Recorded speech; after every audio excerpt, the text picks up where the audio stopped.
Բացահայտեմ։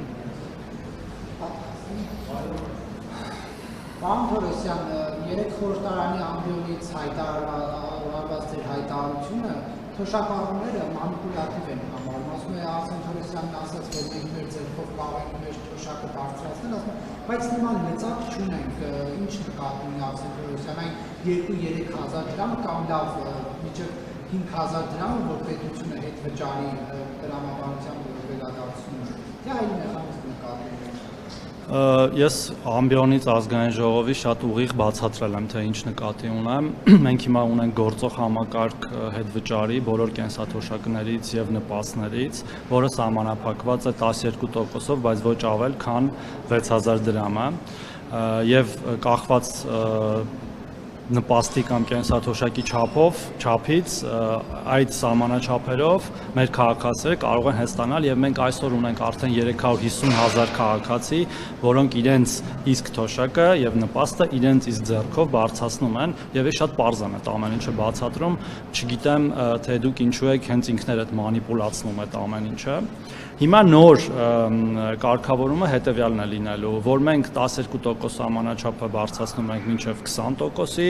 եւ առավելագույն թիվը մինչև 10,000 դրամի եւ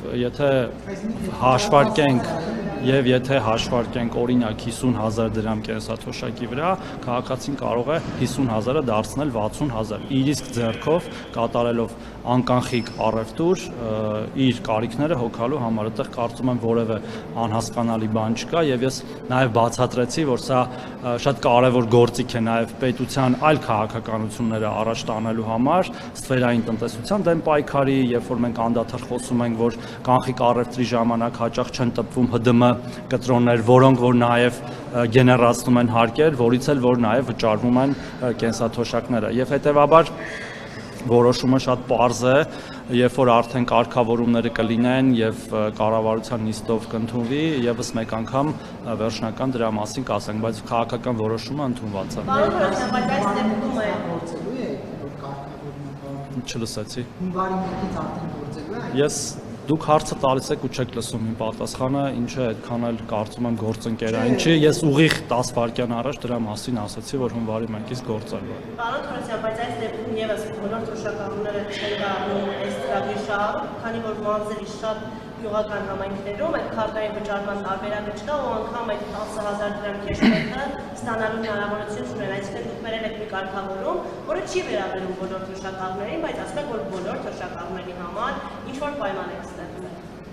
Հարգելի գործընկերներ, ես քիչ առաջ նորից թիվ նշեցի, դրանք մեր բոլոր թոշակառուներն են, որը ամեն ամիս աճում է այդ թիվը։ Մենք այս պահին ունենք 350,000 կենսաթոշակառու եւ նպաստառու, ով բարեհաջող կերպով օգտվում է այս ծրագրից եւ հետեւաբար մնացած բոլոր կենսաթոշակառուները եւ նպաստառուները նույնպես կարող են օգտվել այս հնարավորությունից, դա իրենց ձեռքերում է։ Այո, կարող են լինել որոշ փոքր գյուղական համայնքներ, որտեղ որ հնարավոր է չլինեն հնարավորություններ անկանխիկ առևտրի, բայց դրանք շատ փոքրաթիվ են եւ մնացած բոլոր տեղերում այդ հնարավորությունը առկա եւ մենք նաեւ սրանով խթանում ենք, որպեսզի մեր ազգաբնակությունը ինքը նաեւ պահանջի, որպեսզի լինեն այդ անկանխիկ առևտրի կետերը, այդ պոստտերմինալները անկանխիկ առևտուր անելու համար։ Սա երկկողմանի շահավետ ըստ էության ծրագիր է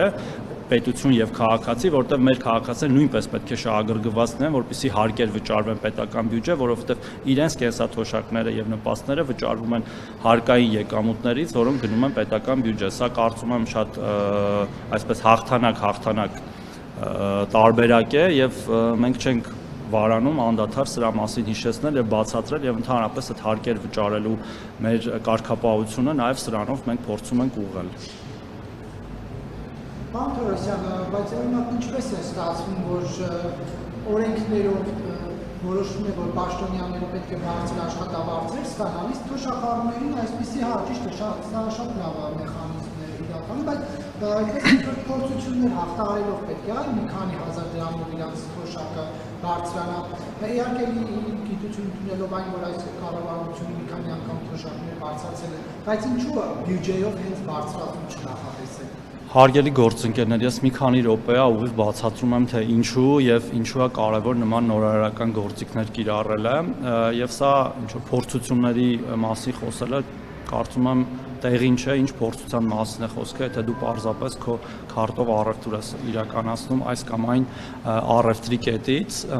իսկ ինչ վերաբերում է պետական պաշտոնյաների աշխատավարձներին, ապա մեր հանրային ծառայությունում եւ համայնքային ծառայությունում աշխատող տասնյակ հազարավոր քաղաքացիներ ստանում են շատ համեստ աշխատավարձ եւ կատարում են շատ ծանր աշխատանք, որպեսզի նաեւ մեր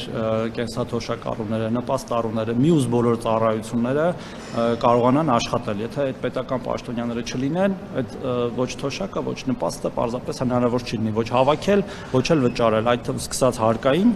մեր ծառայությունից, պետական եկամուտների կողմից վերջացած բաշխող ծառայություններից, ես կարծում եմ, որ այս